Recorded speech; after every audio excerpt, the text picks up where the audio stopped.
Hello students, how are you? My name is Karan. Today we will continue chapter number 17.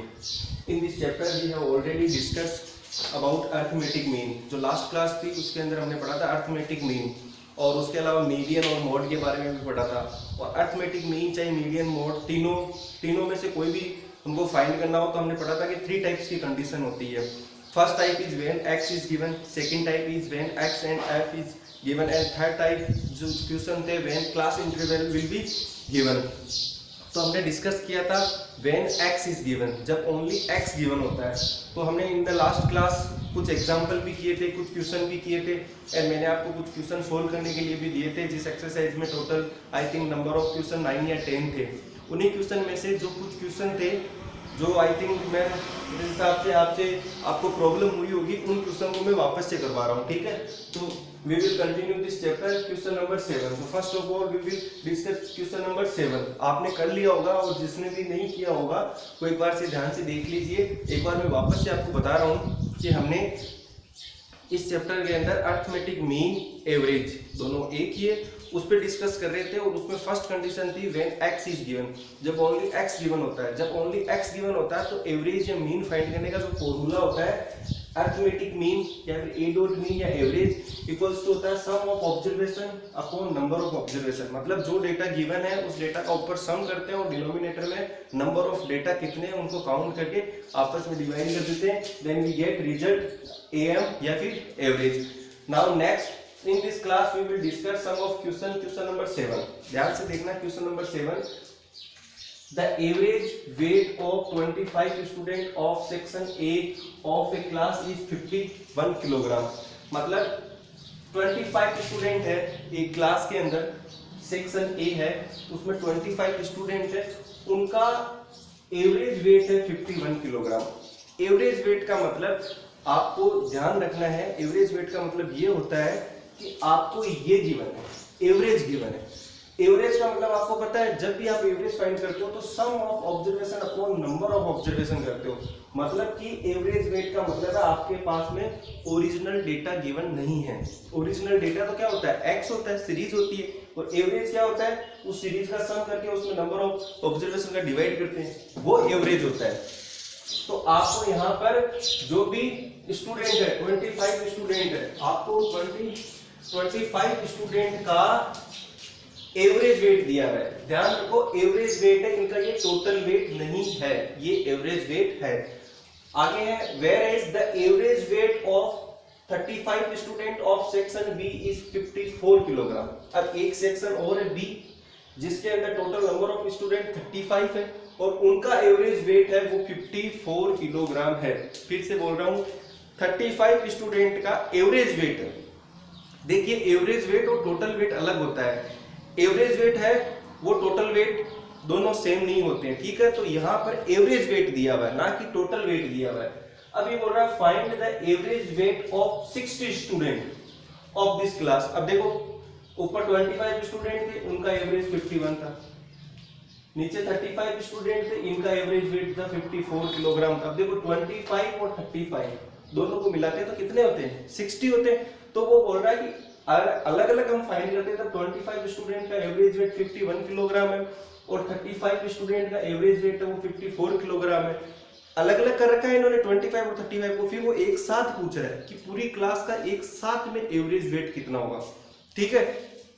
तो यहाँ पर क्या करना होगा आपको, इसके क्लास सॉल्यूशन में सबसे पहले एक साइड में सेक्शन ए और एक साइड में सेक्शन बी लिख लिया। देखो सेक्शन ए के अंदर कितने स्टूडेंट है 25 और जो 25 स्टूडेंट थे सेक्शन ए के उनका एवरेज वेट कितना था 51 किलोग्राम, ठीक है। सेक्शन ए के अंदर 25 स्टूडेंट थे जिनका एवरेज वेट था 51 किलोग्राम, ठीक है। अब आप मुझे बताओ कि अगर क्लास ए के अंदर 25 स्टूडेंट है और उनका एवरेज वेट है 51 किलोग्राम तो उनका टोटल वेट कितना होगा। अगर मैं आपको बोल दूं कि क्लास ए के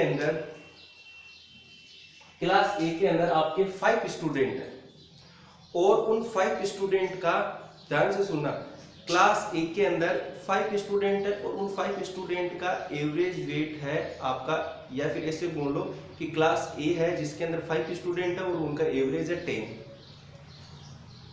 स्टूडेंट है 5 और एवरेज है 10, तो बताओ टोटल वेट कितना होगा। स्टूडेंट है 5 और एवरेज वेट है 10, यानी एवरेज है 10 और टोटल स्टूडेंट है 5, तो अब आप मुझे बताओ टोटल वेट कितना होगा।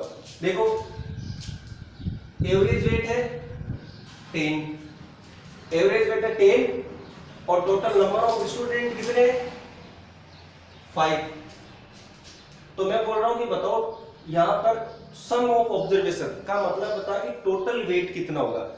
वापस से देखो एवरेज वेट है 10, टोटल नंबर ऑफ स्टूडेंट है 5, तो बताओ टोटल वेट कितना होगा। ऊपर आएगा टोटल वेट, ऊपर आएगा पूरा का पूरा टोटल वेट। तो आपको पता है जब भी आप इसको सोल्व करोगे तो इसको क्रॉस मल्टीप्लाई करोगे तो ये 10 इस 5 से मल्टीप्लाई हो जाएगा। देखो यहाँ पे मान लेते हैं 1, तो ये 1 इससे मल्टीप्लाई होगा, 10 इससे मल्टीप्लाई होगा, तो यहाँ पर आ जाएगा सम ऑफ ऑब्जर्वेशन, या फिर हम ये से बोल सकते हैं टोटल वेट ऑफ स्टूडेंट। आपको टोटल वेट निकालना है तो total weight of student upon total number of student और यहाँ पर आ जाएगा एवरेज।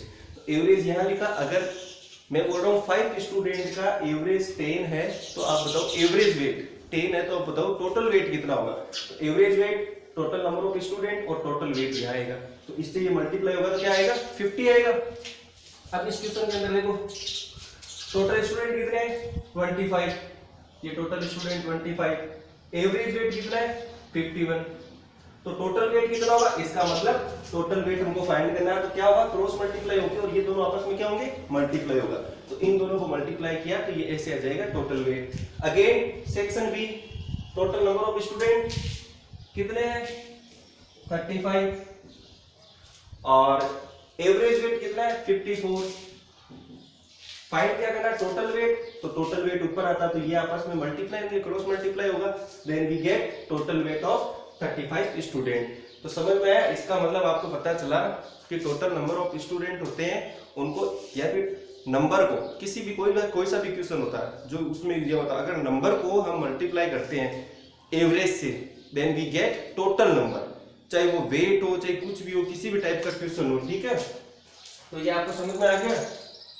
अब इसके बाद में ध्यान से देखिए, बहुत सारे स्टूडेंट के ये भी दिमाग में आता है कि सर 25 स्टूडेंट सेक्शन ए में थे, 35 सेक्शन बी में थे, इनको ऐड किया 60 स्टूडेंट और हमको 60 स्टूडेंट का ही एवरेज वेट फाइंड करना है। तो बोलेंगे कि ऐसा क्यों नहीं कर लेते हो, इनका और इनको जैसे ऐड किया वैसे डायरेक्ट इनको ऐड कर दो, जैसे इनको ऐड किया वैसे डायरेक्ट इनको ऐड कर दो, डायरेक्ट ही आ जाएगा इनका एवरेज वेट। तो क्या ऐसा कर सकते हैं हम? देखो अगर आप ऐसा कर सकते हो तो आपके आंसर सेम आने चाहिए थे। जैसे मैंने पहले किया कि 25 स्टूडेंट थे, एवरेज वेट ये था, तो यहाँ पे इनको मल्टीप्लाई किया तो ये आ गया। 35 स्टूडेंट थे, एवरेज वेट ये था, इन दोनों को मल्टीप्लाई किया तो टोटल वेट आ गया। अब देखो इन दोनों को ऐड किया तो आपके पास में टोटल स्टूडेंट, और इन दोनों को ऐड किया तो आपके पास में आ गया टोटल वेट ऑफ 60 स्टूडेंट। देखो ये वेट था 25 स्टूडेंट का और ये वेट था 35 स्टूडेंट का, तो ये वेट क्या हो गया टोटल वेट ऑफ 60 स्टूडेंट। अब वापस से यहाँ वैल्यू पुट करो तो देखो टोटल वेट ऑफ 60 स्टूडेंट क्या होगा, टोटल वेट ऑफ 60 स्टूडेंट, सबसे पहले ऊपर आएगा टोटल वेट ऑफ 60 स्टूडेंट और यहाँ पे नीचे आएगा नंबर ऑफ स्टूडेंट। तो आप मुझे बताओ, ये तो हमको फाइंड करना था एवरेज वेट ऑफ 60 स्टूडेंट, ये तो हमको फाइंड करना था कि 60 स्टूडेंट का एवरेज वेट क्या होगा, ये तो हमें फाइंड करना था ये वाला। और टोटल वेट ऑफ 60 स्टूडेंट क्या होगा, ये हो गया टोटल वेट 60 स्टूडेंट का 3165। और नंबर ऑफ स्टूडेंट कितने हैं 60 हैं, तो इनको लिखा और आपस में कट किया, then we get 52.75 kilogram will be average weight of 60 student. तो स्टूडेंट बहुत इजी है, आप ध्यान रखना, जब भी स्टूडेंट नंबर ऑफ स्टूडेंट को एवरेज वेट से मल्टीप्लाई करोगे तो टोटल वेट आएगा, ठीक है। ऐसे इनको मल्टीप्लाई किया टोटल वेट आया, इधर से टोटल किया तो टोटल स्टूडेंट आ गया, इधर से टोटल किया तो टोटल 60 स्टूडेंट का वेट आ गया। अब इनको आपस में इस फॉर्मूले के अकॉर्डिंग डिवाइड किया तो आपके पास में आ गया इनका 60 स्टूडेंट का एवरेज। तो आई थिंक ये आपको फर्स्ट क्वेश्चन समझ में आ गया होगा। अब हम करते हैं इसके अंदर नेक्स्ट क्वेश्चन नंबर 8। तो नेक्स्ट क्वेश्चन है the mean of 5 number is 18।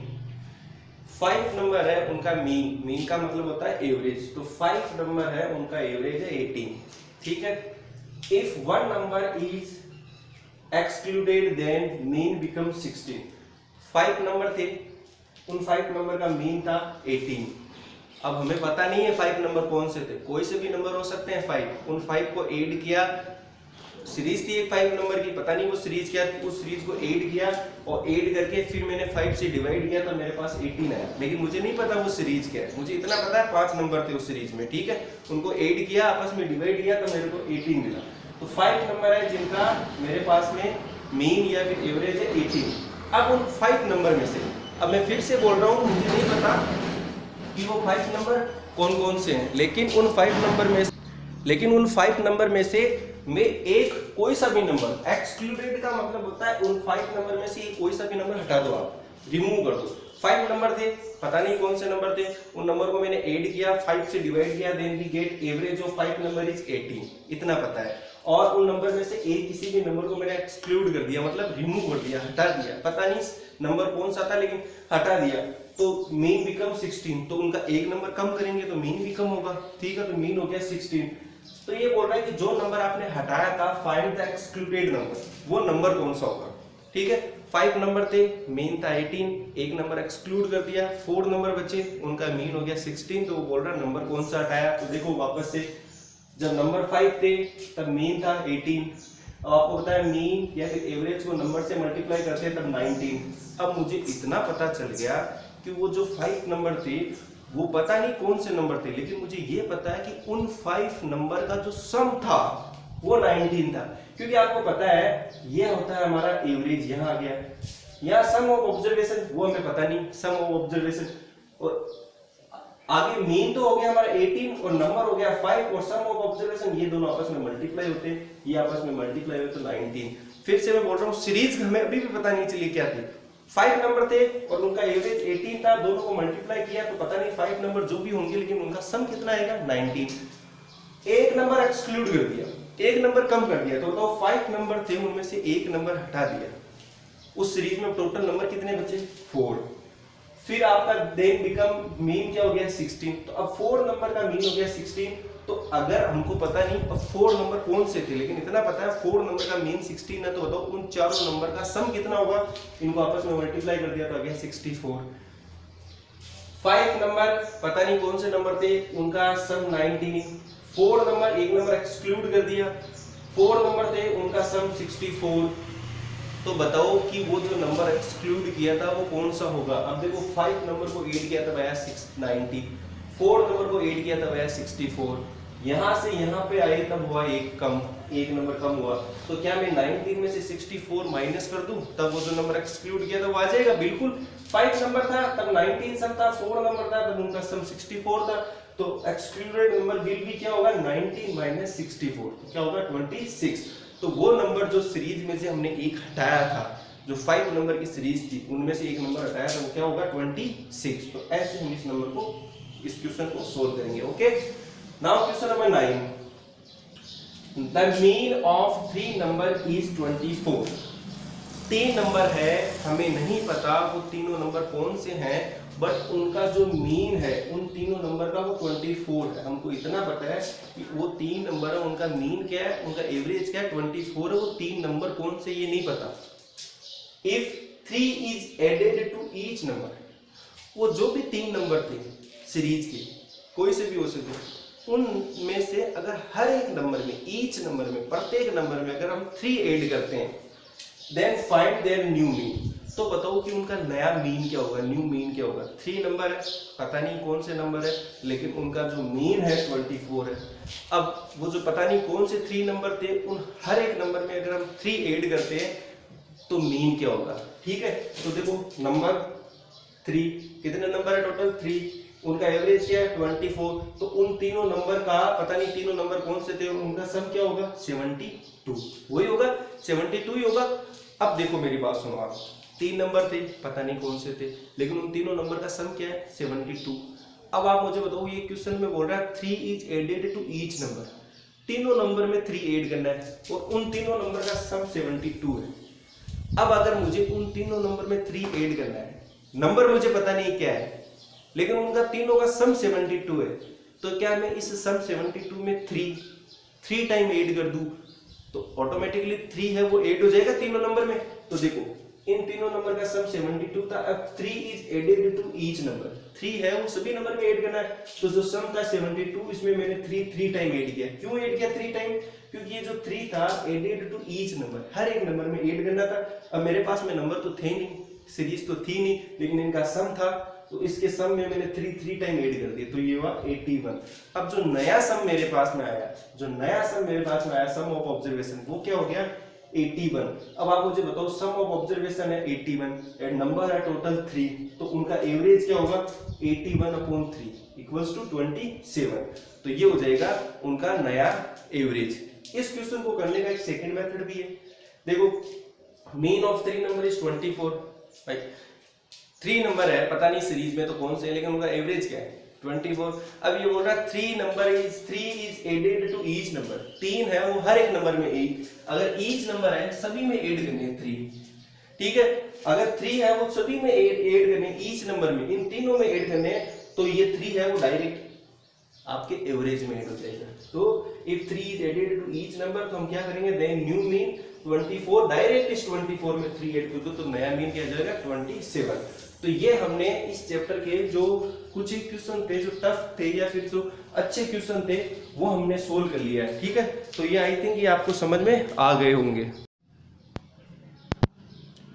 तो अभी तक हमने जो फर्स्ट कंडीशन थी एवरेज की, व्हेन x इज गिवन, जब आपके पास में x गिवन होता है, वो सभी क्वेश्चन हमने कंप्लीट कर लिए थे, और उसका व्हेन x इज गिवन का फॉर्मूला था एवरेज या mean equals to sum of observation upon number of observation, और वो सभी क्वेश्चन हमने कंप्लीट कर लिए।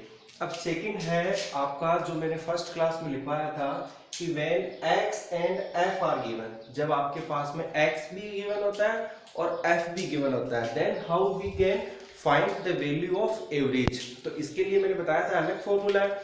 तो when x and f are given, then we have to apply the formula of average is a dot m means arithmetic mean या फिर average equals to sigma fx upon sigma f। देखिए आप वापस से बता रहा हूँ, सिग्मा, ये जो साइन ऑफ सिग्मा है ये आप पहली बार सुन रहे हो। सिग्मा का मतलब होता है सम ऑफ, सिग्मा का मतलब सम ऑफ, चाहे तो आप सिग्मा बोल दीजिए चाहे sum of. Now sum of fx upon sum of f, कि जो भी fx का सम है उसमें आपको डिवाइड करना है ओनली f का सम, या फिर इसको हम ऐसे भी बोल सकते हैं sigma fx upon sigma f, then we can get the value of average. So how we can find the value of sigma fx। तो अब क्या होगा, जो आपका क्वेश्चन होगा, जो फर्स्ट एक्सरसाइज थी उसमें क्या था, आपके पास में ओनली x गिवन था, तो इजीली क्वेश्चन आइडेंटिफाई कर रहे थे कि फॉर्मूला कौन सा पुट करेंगे। अब आपके पास में जो क्वेश्चन होगा उस क्वेश्चन में ऐसे देखो f एंड x फाइंड, इतना सा गिवन होगा ना, एक तो दिया होगा x की वैल्यू और एक दी होगी f की वैल्यू, इतना गिवन होगा, दो चीज गिवन होगी x एंड f। तो जैसे ही आप ये वैल्यू देखोगे x एंड f की, इसको देखते ही आप पहचान जाओगे कि ये क्वेश्चन जो भी है वो इसके अंदर फॉर्मूला सिग्मा fx वाला लगेगा। तो इसमें देखिए जैसे ये क्वेश्चन अगर आपके पास में आता तो इतना सा आता, x दे देता, f दे देता, and then find the value of average या फिर फाइंड मीन, डायरेक्ट ही पूछ लेता। तब आपको क्या करना पड़ेगा, ऐसे क्वेश्चन के अंदर सबसे पहले आपको fx फाइंड करना है। अब आप ध्यान से देखिए, x गिवन है, f गिवन है, fx, देखो f के साथ में x लिखा है, दोनों के बीच में कोई भी साइन नहीं है, दैट मींस यहाँ पर किस चीज का साइन है, मल्टीप्लाई का साइन है। इसका मतलब अगर आपको fx फाइंड करना है then you have to multiply x and f, इनको आपस में मल्टीप्लाई करना पड़ेगा।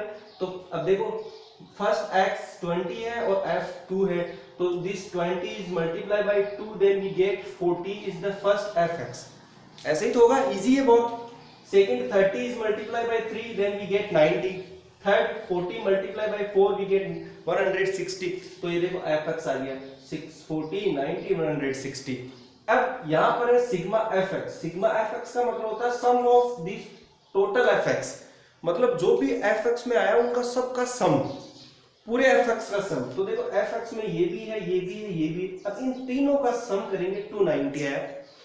सिग्मा एफ का मतलब है सम ऑफ दिस एफ, मतलब इस फ्रीक्वेंसी का आप सम करोगे वो होगा सिग्मा एफ। तो देखो इन तीनों का मैंने सम किया 2 और 3 5 और 4 9 और हमने इसका सम किया तो 290। फिर क्या करना है, अब हमको एवरेज फाइंड करना है। तो फॉर्मूला क्या होता है, x bar that means average या फिर mean, x bar equal to sigma fx upon sigma f. Now the value of sigma fx is 290 and value of sigma f is 9. तो x bar is equal to 290 upon 9. अब इसको divide कर लेंगे और जो आपका आंसर आएगा वो हो जाएगा आपका मीन या फिर एवरेज। अभी जो ये क्वेश्चन लिया है मैंने अपने मन से कुछ भी डिजिट ली है और अब आपको क्या करना है, 17.2 है उसके अंदर बहुत सारे क्वेश्चन है जिसके अंदर x और f दिया हुआ है। तो आप खुद करना, x और f टेबल बनाना, सिग्मा पहले fx फाइंड करना है, फिर सिग्मा fx फाइंड करना है, देन सिग्मा f फाइंड करना है और फिर sigma fx upon sigma f, then you can get the value of average. बहुत इजी है। तो इस टाइप के जो जितने भी क्वेश्चन है वो सब आपको करने हैं। मैंने ओनली थोड़ी सी हिंट दी आपको, ठीक है, कि ऐसे होगा। अब इस चैप्टर में जो आपका 17.2 है इसके अंदर एक अच्छा क्वेश्चन है, क्वेश्चन नंबर 7, वो मैं आपको करवा देता हूँ। If mean of following distribution is 7.5। देखो अभी हमने पहले भी जो क्वेश्चन किए थे उनमें भी ऐसे क्वेश्चन थे जिसमें मीन पहले से गिवन होता है ना, या फिर हम कह सकते हैं एवरेज पहले से गिवन होता है। और क्या पूछा था उन क्वेश्चन में, हमको जो एक्स की वैल्यू थी, जो सीरीज थी या फिर जो नंबर थे वो पूछे थे। यहां पर भी ऐसा ही हो रहा है। देखो mean of this following distribution is 7.5, मतलब जो भी आपके पास में टेबल है उसका पहले से मीन दे दिया। मतलब इस तरीके से जो हम ये मीन फाइंड करते हैं ना, ये एक्स बार, इस एक्स बार की वैल्यू पहले से दे दी, then find the value of P. अब देखो इसमें किया क्या है, इसमें आपको ओनली एक्स और एफ इतना सा गिवन है। एक्स के अंदर ये जो एफ एक्स फाइंड करना है ये मैंने किया, ये हर क्वेश्चन में अपन को खुद को करना पड़ेगा, ठीक है। एक्स पहले से गिवन है, एफ भी गिवन है, देखो 3 and 6, 5 and 8, 7 and 15, 9 and P. अब देखो क्या किया इसने, एफ में एक कॉलम के अंदर यहाँ पर कुछ भी डिजिट ना लिख के, यहाँ पर कुछ भी न्यूमेरिक वैल्यू ना लिख के और पी लिख दिया, अल्फाबेट लिख दिया पी। फिर 11 और 8, 13 और 4 सब लिख दिया और इसने बोल दिया find the value of P. ये जो पी है ना इसकी वैल्यू फाइंड करो।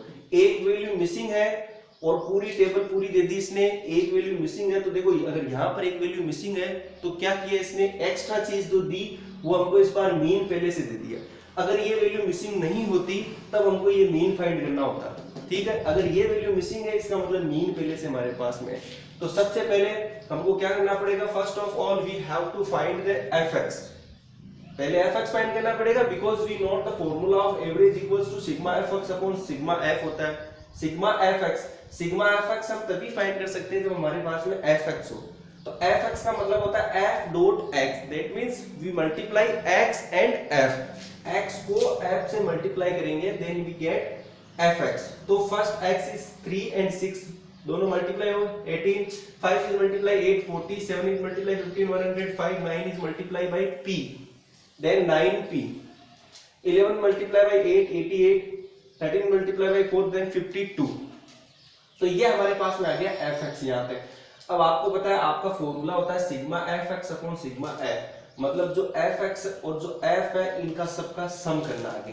तो देखो अब हमको सम करना है तो 8 और 6 14 प्लस 15 29। अब इस p को छोड़ दो आप एक बार, 29 और 8 37 प्लस 4 41 और ये जो p एक्स्ट्रा था इसको साइड में लिख दिया, ठीक है।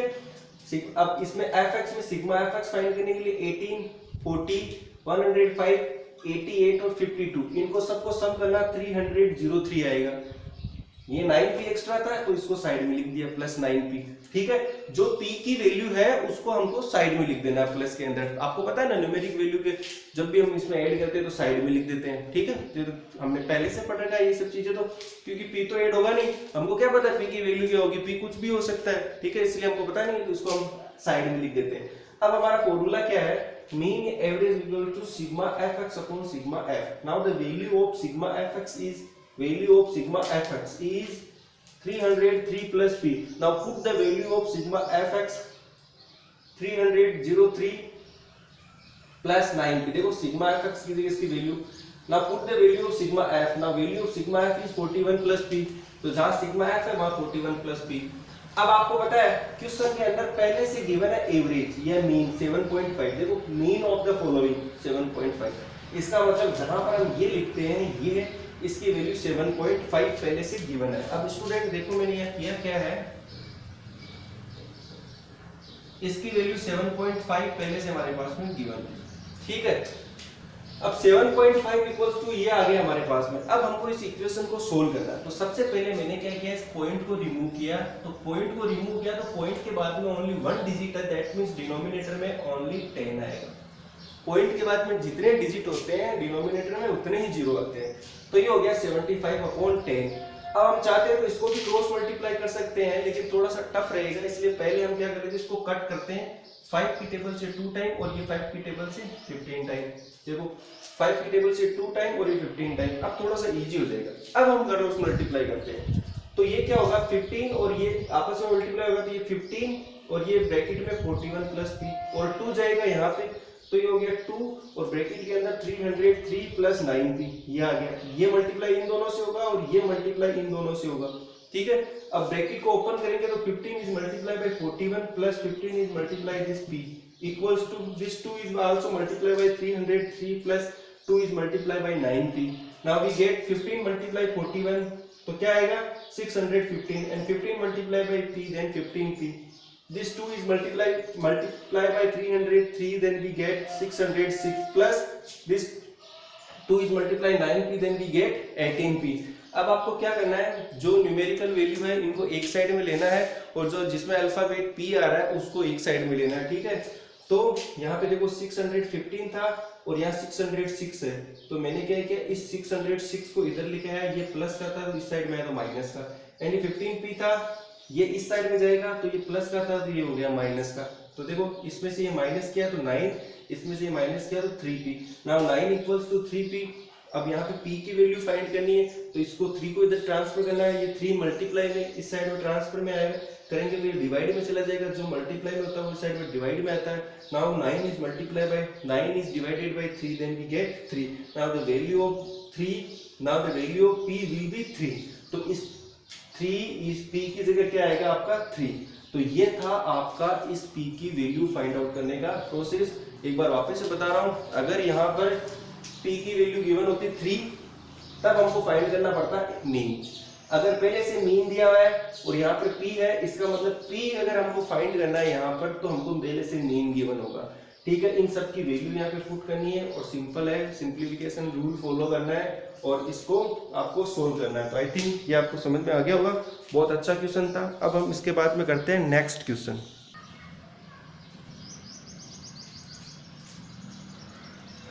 अब हम नेक्स्ट क्वेश्चन देखते हैं जो कि इसी पे डिपेंड है। When x and f are given, हमको एवरेज फाइंड करना है। एवरेज फाइंड करना है, एवरेज के अंदर हमने पहले व्हेन x इज गिवन तब फॉर्मूला था x इज गिवन में average equals to sum of observation upon number of observation when x is given, and when x and f are given then formula of average will be sigma fx upon sigma f। Sign of sigma that means sum of fx, sigma का मतलब है sum of fx and sigma f means sum of f। इसके अंदर हमने भी एक question किया था, इसी की टाइप का एक और क्वेश्चन है जिसमें वो भी इंपॉर्टेंट क्वेश्चन है। क्वेश्चन नंबर 8 है, if mean of following frequency distribution is 1.46। इस क्वेश्चन में भी पहले ही आपको मीन गिवन है, इसका मतलब जो f और x और f की टेबल है उसमें कोई ना कोई जो डेटा है वो मिसिंग है, क्योंकि अगर पहले आपको मीन या एवरेज दे दिया इसका मतलब टेबल में कुछ ना कुछ मिसिंग रहेगा। अगर टेबल कंप्लीट होगी इसका मतलब आपको मीन फाइंड करना होगा इस फॉर्मूले से, ठीक है। अब टेबल गिवन है और इस फॉर्मूले से मीन फाइंड करना है, तब आपको सबको पता है x और f गिवन है, पहले x और f को मल्टीप्लाई करके fx फाइंड कर लो, फिर fx को पूरे को ऐड कर लो, f को पूरे को ऐड कर लो, then formula of mean equals to sigma fx upon sigma f। Sigma fx की वैल्यू पुट कर दो, सिग्मा f की वैल्यू पुट कर दो। तो अगर टेबल गिवन होती है और मीन फाइंड करना होता है तब इजी है, लेकिन अगर पहले से मीन गिवन है और टेबल के अंदर कोई डेटा मिसिंग है तब फॉर्मूला तो सेम है लेकिन उसमें थोड़ी सी कैलकुलेशन टफ होती है। जैसे ये क्वेश्चन है, if the mean of the following frequency distribution is 1.46। एक टेबल है जिसका मीन पहले से दे दिया 1.46, then find the unknown frequency.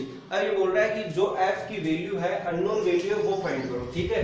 अब जैसे इस क्वेश्चन के अंदर यहाँ पर एक तो यहाँ डॉट है, एक यहाँ पर, जैसे x दे दिया 0। अब इस क्वेश्चन के अंदर देखो f(x) आपको फाइंड करना है, ये मैंने पहले लिख लिया। और स्टूडेंट मैं यहाँ बोर्ड पे पहले क्वेश्चन इसलिए लिखता हूँ क्योंकि अगर मैं क्वेश्चन को साथ में लिखूंगा और फिर आपको इसके साथ में हम सोल्व करेंगे तो उससे टाइम वो बहुत ज्यादा लगेगा, डबल लगेगा, डबल से भी ज्यादा टाइम लग सकता है। और आपको पता है वीडियो बनाते हैं और वीडियो की जब साइज बहुत ज्यादा बड़ी हो जाती है तब आप भी बोर हो जाते हो, और इसको बड़े वीडियो को थोड़ा सा अपलोड करना और नेट पे देखना वगैरह वो थोड़ा सा प्रॉब्लम होता है। इसलिए हमने क्या किया है कि आपकी सुविधा के अकॉर्डिंग थोड़ा सा पहले वीडियो बनाने से पहले इसको पॉज करके और पहले मैं क्वेश्चन को सोल्व कर लेता हूँ और फिर आपको एक्सप्लेन कर देता हूँ। उससे क्या होता है, आपका भी टाइम बच जाता है और कोर्स भी थोड़ा सा फास्ट हो जाता है। नहीं तो उससे क्या है कि बहुत ही ज्यादा टाइम में बहुत ही कम पढ़ाई होती है और ऐसे कम टाइम में बहुत ज्यादा स्टडी हो जाती है, ठीक है।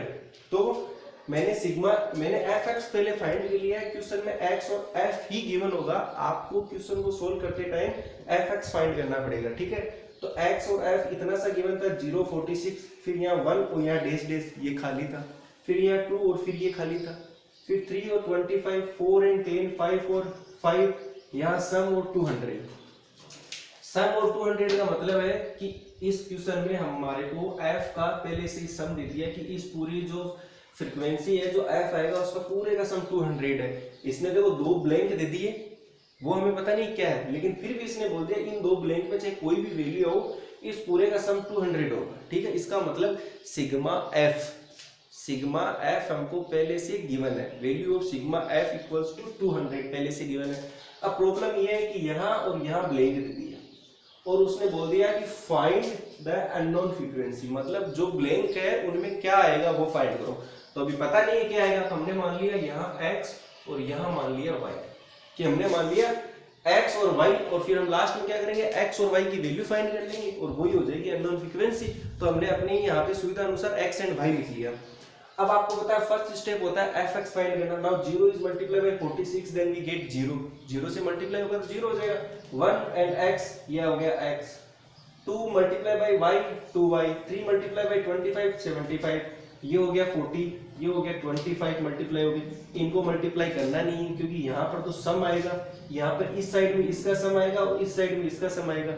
यहाँ पर पहले से क्वेश्चन में गिवन था सिग्मा f, तो और सिग्मा f(x) हमको फाइंड करना, तो सिग्मा f(x) हमको सम करना पड़ेगा यहाँ पे। अब देखो, अब ये तो गिवन था और ये हमको फाइंड करना है। तो अब आपको पता है अभी पहले वाले क्वेश्चन में भी बताया था, जो न्यूमेरिकल वैल्यू उनको एक साइड में ऐड कर लेते हैं और जो x और y है उनको साथ में ऐड करके लिख देते हैं। तो ये x और y थे, x + 2y को इधर लिख दिया। अब 0, 75, 40 और 25 को ऐड करना है। तो देखो 0 से कोई फर्क नहीं पड़ेगा, 75 और 25 100 और ये हो गया 40 140, ठीक है, 140 हो गया। और ये x + 2y यहाँ पे सेम एज इट इज लिख दिए।